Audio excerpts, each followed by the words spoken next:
اے کائنات کے امام سرور کونین محمد الرسول اللہ صلی اللہ علیہ وسلم، آپ کی طرف بھی وحی کر دی گئی، آپ سے پہلے پیغمبروں کی طرف بھی وحی کی گئی۔ لَإِنْ أَشْرَكْتَ، البتہ اگر آپ سے بھی شرک ہو گیا، لَا يَحْبَطَنَّ، ضرور بھی ضرور برباد ہو جائیں گے عملوں کا آپ کے عمل، وَلَا تَكُونَنَّ مِنَ الْخَاسِرِينَ، اور ضرور بھی ضرور آپ بھی خسارہ پانے والوں میں شامل ہو جاؤ گے۔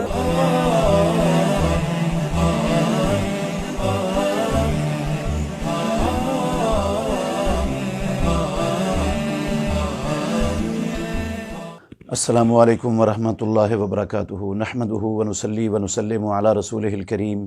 قرآن مجید کا 7واں پارہ آج قیام میں پڑھا گیا ہے۔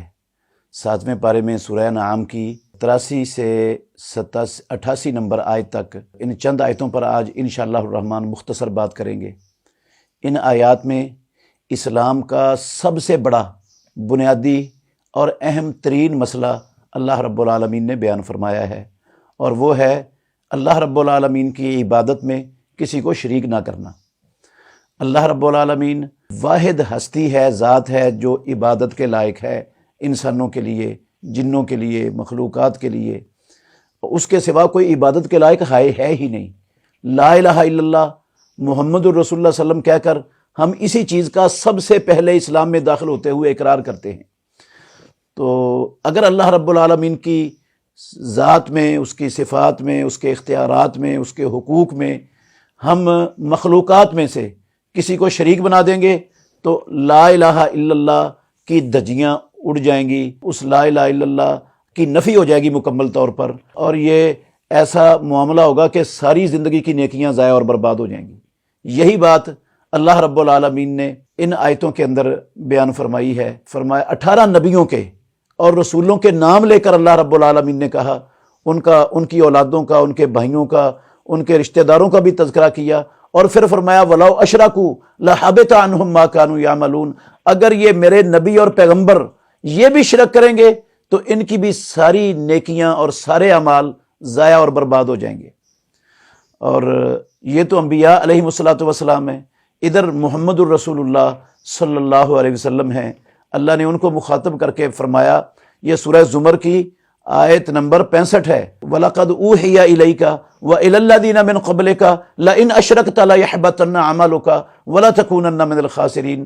اے کائنات کے امام سرور کونین محمد الرسول اللہ صلی اللہ علیہ وسلم، اگر آپ کی طرف بھی وحی کر دی گئی، آپ سے پہلے پیغمبروں کی طرف بھی وحی کی گئی، لَإِنْ أَشْرَكْتَ، البتہ اگر آپ سے بھی شرک ہو گیا، لَيَحْبَطَنَّ، ضرور بھی ضرور برباد ہو جائیں گے عملوں کا آپ کے عمل، وَلَا تَكُونَنَّ مِنَ الْخَاسِرِينَ، اور ضرور بھی ضرور آپ بھی خسارہ پانے والوں میں شامل ہو جاؤ گے۔ تو عزیز بھائیوں، آپ غور کریں، اگر اللہ رب العالمین کے جلیل القدر پیغمبر، اس کے نبی اور رسول اور ساری کائنات کے سردار، اگر ان سے شرک ہو جائے تو ان کی ساری نیکیاں اور سارے اعمال ضائع اور برباد ہو جائیں گے۔ اگر مجھ سے یا آپ میں سے کسی سے شرک ہو جائے تو کیا ہماری نیکیاں اللہ رب العالمین کے ہاں قبول ہوں گی؟ نبیوں کے مقابلے میں ہم شے کیا ہیں؟ چیز کیا ہے؟ ہم کیا حیثیت ہے ہماری سب کی؟ ہم تو کچھ بھی نہیں ہیں، کوئی شے نہیں ہے۔ تو اللہ رب العالمین نے انبیاء علیہم الصلوۃ والسلام کو مخاطب اس لیے کیا، نام ان کا اس لیے لیا کہ اللہ کی مخلوق میں ان سے بڑا نہ کوئی پیدا ہوا ہے اور نہ ان سے بڑا کوئی پیدا ہونا ہے۔ تو اللہ کی مخلوق میں جو رب کے سب سے زیادہ مقرب اور بڑے ہیں، اگر ان سے بھی اللہ رب العالمین کی عبادت میں شرک سرزد ہو جاتا ہے تو ان کا بھی سارا کچھ ضائع اور برباد ہو جائے گا۔ تو باقی دنیا ان کی کیا حیثیت ہے؟ انبیاء علیہم الصلوۃ والسلام کے مقابلے میں کوئی کتنا بڑا ہو کر آ جائے دنیا میں، نبی سے بڑا نہیں ہو سکتا۔ وہ جتنا بھی بڑا ہوگا، اگر اس کے عقیدے میں شرک ہے، رب العالمین کے ہاں اس کی کسی نیکی کی، کسی عمل کی، کسی عبادت کی کوئی حیثیت ہی نہیں ہے، وہ سب کچھ برباد اور رائے گاہ ہے۔ یہ شرک دنیا میں آدم علیہ الصلوۃ والسلام سے لے کر 10 صدیوں تک رب کی زمین پر شرک کا نام و نشان موجود نہیں تھا۔ کوئی بندہ اللہ کے سوا کسی کی عبادت کرنے والا نہیں تھا۔ پھر 10 صدیوں کے بعد شیطان نے، جو نیک لوگ تھے نوح علیہ الصلوۃ والسلام کی قوم کے، جو اللہ کی عبادت کرنے والے تھے اور جن سے لوگ محبت کرتے تھے اور جن کی تعظیم بھی کرتے تھے لوگ، جب وہ ایک ہی سال کے اندر سارے کے سارے فوت ہو گئے نا، تو شیطان نے ان لوگوں کی طرف، ان لوگوں کے دل میں یہ خیال ڈالا کہ یہ نیک لوگ تھے، یہ اللہ کی عبادت کرتے تھے، تم بھی اللہ رب العالمین کی عبادت کر رہے ہو، تو جس طرح وہ عبادت کرتے تھے نا تمہیں بھی اسی طرح اللہ کی عبادت کرنی چاہیے۔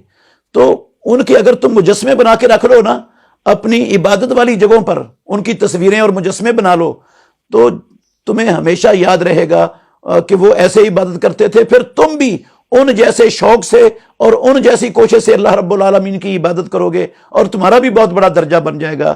یہ شیطان کی بات ان لوگوں نے مانی اور ان کی مورتیاں اور مجسمے بنا کر اپنی عبادت گاہوں میں رکھ لی، تو عبادت وہ اللہ ہی کی کرتے رہے۔ جب یہ نسل ختم ہو گئی، علماء ختم ہو گئے، اگلی نسل پیدا ہو گئی، تو شیطان نے ان کو کہا تم کدھر بھولے پھرتے ہو، تمہارے آباء و اجداد تو ان مورتیوں کی پوجا کرتے تھے، وہ عبادت ان کی کرتے تھے، اور تم کس رب کی پوجا کر رہے ہو؟ تو ان دوسری نسل نے وہ شیطان کے کہنے پر ان مجسموں کی پوجا شروع کر دی۔ یہ سب سے پہلا رب کی زمین پر شرک کا آغاز اور ابتدا اس طرح ہوئی۔ تو اللہ رب العالمین نے سب سے پہلے پیغمبر نوح علیہ السلام وہ شرک کی تردید کے لیے بھیجے۔ وَلَقَدْ أَرْسَلْنَا نُوحًا إِلَىٰ قَوْمِهِ فَقَالَ يَا قَوْمِ اعْبُدُوا اللَّهَ مَا لَكُم مِّنْ إِلَٰهٍ غَيْرُهُ۔ نوح علیہ السلام نے آ کر لوگوں کو دعوت دی کہ اللہ کے سوا کوئی عبادت کے لائق ہے ہی نہیں، صرف ایک اللہ کی عبادت کرو، اس کی عبادت میں کسی کو شریک مت ٹھہراؤ۔ تو 950 سال منہ سے کہنا آسان ہے، نوح علیہ السلام نے اپنی قوم کو یہ دعوت دی، لیکن چند لوگوں کے سوا توحید کے اس عقیدے کو بہت کم لوگوں نے قبول کیا، اکثریت نے قبول ہی نہیں کیا۔ نوح علیہ السلام کی تکذیب کرتے رہے، مذاق اڑاتے رہے، تنگ کرتے رہے، دکھ دیتے رہے، اور نوح علیہ السلام نے بھی کوئی کسر نہیں چھوڑی۔ آپ یہ ساری تفصیل سورہ نوح کی ابتدائی آیتوں میں پڑھ سکتے ہیں کہ کس طرح انہوں نے دعوت دی اور کس طرح قوم نے آگے سے رویہ اور سلوک ان کے ساتھ اختیار کیا۔ تو نوح علیہ السلام کے بعد محمد الرسول اللہ صلی اللہ علیہ وسلم تک جتنے نبی آئے، سب نبیوں نے شرک سے اپنی اپنی امتوں کو روکا۔ سب سے پہلی جو ہر نبی کی دعوت ہوتی تھی وہ یہی تھی کہ مالکم یا قوم اعبدوا اللہ مالکم من الہ غیرہ، اے قوم اللہ کی عبادت کرو، اللہ کے سوا تمہارا کوئی معبود ہے ہی نہیں۔ محمد الرسول اللہ صلی اللہ علیہ وسلم نے صفا پر کھڑے ہو کر جب مکے والوں کو جمع کیا تو آپ نے بھی یہی کہا تھا کہ میں نے تمہارے اندر زندگی کا ایک عرصہ گزارا ہے، تم نے مجھے کیسے پایا؟ سب کے سب یک زبان ہو کر کہتے ہیں ما جربنا علیکا کذبا، ہم نے آپ سے جھوٹ کبھی سنا ہی نہیں، آپ جھوٹ بول ہی نہیں سکتے۔ تو رسول اللہ صلی اللہ علیہ وسلم نے انہیں کہا، صحیح بخاری میں ہے یہ، قولوا لا الہ الا اللہ تفلحون، لا الہ الا اللہ پڑھ لو، اللہ کی وحدانیت کی گواہی دے دو، شرک کو چھوڑ دو، تم کامیاب ہو جاؤ گے۔ تو وہ رسول مکرم صلی اللہ علیہ وسلم کے دشمن بن گئے اور کہنے لگے اجعل الالہۃ الہا واحدا ان ھذا لشیء عجاب۔ محمد الرسول اللہ صلی اللہ علیہ وسلم نے سارے معبودوں کی نفی کر کے کہا ایک ہی معبود ہے، یہ تو بڑا عجوبہ لے کے آیا ہے۔ اور اس کے علاوہ کہنے لگے انمشوا واصبروا علی الہتکم ان ھذا لشیء یراد، اٹھو محمد الرسول اللہ کی باتیں نہ سنو، یہ تم سے تمہارے باپ دادے کا دین چھڑانا چاہتا ہے، ایک رب کی عبادت میں تمہیں کھڑا کرنا چاہتا ہے، نکل جاؤ یہاں سے، اس کے پاس مت بیٹھو۔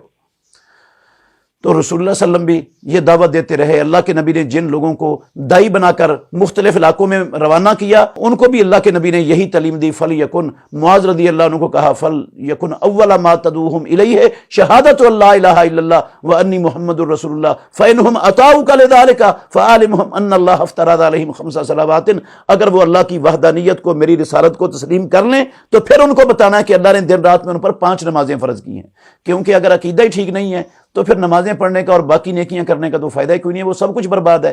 تو ہمارے معاشرے میں بھی، اور اللہ نے سارے نبی یہ مشن دے کر اور سب سے پہلے اس کی دعوت دینے والے بنا کر بھیجے، ساری کتابیں اس لیے اتاری۔ اللہ نے پورا قرآن کی 6000 سے زائد آیتیں وہ پروردگار نے یہی معنی سمجھانے کے لیے، یہی مطلب عقیدہ سمجھانے کے لیے نازل فرمائیں کہ اللہ کے سوا کوئی عبادت کے لائق نہیں ہے۔ جس طرح سورہ ہود کے شروع میں اللہ نے فرمایا الف لام را کتاب احکمت آیاتہ ثم فصلت من لدن حکیم خبیر، اللہ کی طرف سے ان آیتوں کی تفصیل بیان کی گئی ہے۔ وہ تفصیل کیا ہے؟ اللہ تعبدوا الا اللہ، کہ تم اللہ رب العالمین کے سوا کسی کی عبادت نہ کرو، اس کی عبادت میں کسی کو شریک نہ ٹھہراؤ۔ لیکن ہم نے لا علمی کی بنا پر، کتاب اللہ اور سنت رسول اللہ سے دوری کی بنا پر، کتاب اللہ کو خود نہ پڑھنے اور سمجھنے کی بنا پر ہم نے اللہ رب العالمین کی عبادت میں لوگوں کو شریک بنا لیا۔ کیونکہ اگر ہم قرآن پڑھتے تو ہمیں پتہ چلتا توحید کیا ہے اور شرک کیا ہے۔ ہمیں نہ توحید کا پتہ ہے نہ شرک کا پتہ ہے. جب توحید کا بھی پتہ نہیں ہوگا، شرک کا بھی پتہ نہیں ہوگا، تو پھر ہم شرک سے تو نہیں بچ سکتے، نہ توحید کو اپنا سکتے ہیں. اور یہی ہوا. دیکھ لیں شرک کیا ہے، کس کو کہتے ہیں شرک، اور آپ نے اندازہ لگانا ہے. میں چند منٹ میں انشاءاللہ اس کا خلاصہ آپ کے سامنے رکھتا ہوں. شرک میں ہوتا ہے اللہ کی ذات، اللہ کی صفات، اللہ کے اختیارات اور حقوق. اللہ کی نہ ذات میں کوئی شریک ہے، نہ صفات میں، نہ حقوق میں، نہ اختیارات میں. اللہ اپنے ذات میں بھی اکیلا، صفات میں بھی اکیلا، اختیارات میں بھی اکیلا، حقوق میں بھی اکیلا. جب ان میں سے کسی چیز میں ہم مخلوقات میں سے کسی کو شریک کر دیں گے تو میرے بھائیوں وہ شرک ہو جائے گا، اور ساری زندگی کی نیکیاں، محنتیں برباد ہو جائیں گی، سب کچھ ضائع چلا جائے گا، اور ہمیشہ کے لیے جنت حرام ہو جائے گی. اور یہ شرک ایسا گناہ ہے جو پروردگار نے کبھی معافی نہیں کرنا. ان اللہ لا یغفر ان یشرک بہ ویغفر ما دون ذلک لمن یشاء. سب کچھ معاف کر سکتا ہے لیکن شرک کو اللہ نے معاف نہیں کرنا. انہ من یشرک باللہ فقد حرم اللہ علیہ الجنہ. جو اللہ کی عبادت میں کسی کو شریک ٹھہرائے گا، رب العالمین نے اس پر جنت کو حرام کر دیا ہے. اور رب کی زمین پر، آسمان کے نیچے شرک سب سے بڑا گناہ ہے. پیارے پیغمبر سے پوچھا گیا ایو ذنب اعظم، اللہ کے نبی سب سے بڑا گناہ کون سا ہے؟ آپ نے فرمایا ان تجعل للہ ندا وہو خلقک. آپ اللہ کا شریک بنائیں اس حال میں کہ اللہ نے آپ کو پیدا کیا ہے. تو یہ سب سے بڑا گناہ ہے دنیا میں. تو شرک ہوتا کیا ہے؟ اللہ کی ذات میں کوئی شریک نہیں ہے، وہ اپنی ذات میں وحدہ لا شریک ہے، اکیلا ہے. اگر اس کی ذات میں کسی کو شریک بنا دیں گے تو شرک ہو جائے گا. کلمہ پڑھنے کا جو ہے نا نفی ہو جائے گی کلمے کی. اللہ کی ذات میں شرک کیسے ہوتا ہے؟ ہم کہیں فرشتے اللہ کی بیٹیاں ہیں، عزیر عیسیٰ علیہ السلام اللہ کے بیٹے ہیں، اور فلاں اللہ کے نور سے نکلے ہوئے نور اور جز ہیں. یہ اللہ کی ذات میں شرک ہے. اللہ کی صفات میں شرک کیسے ہوتا ہے؟ دور و نزدیک سے سننا، مشکل کشائی، حاجت روائی کرنا، دستگیری کرنا، یہ صرف اللہ رب العالمین کی خصوصیت ہے. جب یہی خصوصیات ہم اللہ کے نیک بندوں میں سے کسی بندے میں پیدا کر لیں گے تو ان کو اللہ کی صفات میں شریک کر دیں گے. حلال و حرام اللہ کا اختیار ہے، جب یہی اختیار ہم کسی انسان کو دے دیں گے تو وہ اللہ کے اختیار میں شریک ہو جائے گا. اور دین بنانا یہ اللہ کا حق ہے، جب ہم یہی حق کسی اور کو دے دیں گے، اس کے بنائے ہوئے دین کو جو اسلام نہیں ہے، جو کتاب و سنت میں نہیں ہے، اس کو کتاب و سنت سمجھ کر، اسلام سمجھ کر اپنا لیں گے تو اس کو ہم اللہ کے حقوق میں شریک کر دیں گے اور ساری زندگی کی نیکیاں برباد ہو جائیں گی. تو میرے محترم بھائیوں، سارے نبی اللہ رب العالمین کے وہ اسی دعوت کو لے کر آئے تھے. اللہ رب العالمین کہتے ہیں کہ وَلَقَدْ أُوحِيَ إِلَيْكَ وَإِلَى الَّذِينَ مِن قَبْلِكَ لَئِنْ أَشْرَكْتَ لَيَحْبَطَنَّ عَمَلُكَ. تو اس کے لیے ہمیں جو ہے نا وہ شرک کو سمجھنے کی کوشش کرنی چاہیے، توحید کو بھی سمجھنے کی کوشش کرنی چاہیے، تاکہ ہم صحیح معنوں میں، اسلام کی سب سے بڑی بنیاد ہی یہی ہے، سارا دین ہی اس پر کھڑا ہے. تو اگر یہی خراب ہو گئی تو سارا اسلام برباد ہو جائے گا. تو نہیں سمجھیں گے تو پھر جہالت کی بنا پر ہم مبتلا ہو جائیں گے شرک میں، اور توحید کو چھوڑ بیٹھیں گے. اور یہاں پر پاکستان میں رہتے ہوئے اور دنیا میں اس وقت رہتے ہوئے یہ توحید سے جہالت یہ ایسا عذر نہیں ہے جو اللہ رب العالمین کے ہاں قابل قبول ہو جائے، کیونکہ قرآن موجود ہے، ہر بندہ اس کو اپنی زبان میں سمجھ سکتا ہے. محمد الرسول اللہ کی سنت موجود ہے، ہر زبان کے اندر ترجمے ہو چکے ہیں، ہر بندے تک یہ پہنچی ہوئی ہے. تو اب آنکھیں بند کر لے جو بندہ پڑھے ہی نہ، اور وہ یہ سمجھے کہ قیامت والے دن مجھے پتہ نہیں تھا، میرا عذر ہوگا، یہ عذر نہیں چلے گا، یہ کام خراب ہے، سنگین. اس لیے ہمیں پہلی فرصت میں سب سے پہلی بنیاد اہمیت دے کر پرائرٹی کے طور پر ہمیں عقیدے کو سمجھنا چاہیے اور شرک کو سمجھنا چاہیے، تاکہ ہم اپنا عقیدہ درست کر سکیں اور شرک سے اپنے آپ کو بچا سکیں اور اپنی اولادوں کو بھی بچا سکیں. اللہ ہمیں سمجھنے کی اور عمل کرنے کی توفیق عطا فرمائے. بہترین صدقہ جاریہ حاصل کرنے کے لیے اس ویڈیو کو لائک، کمنٹ اور شیئر کرنا مت بھولیں.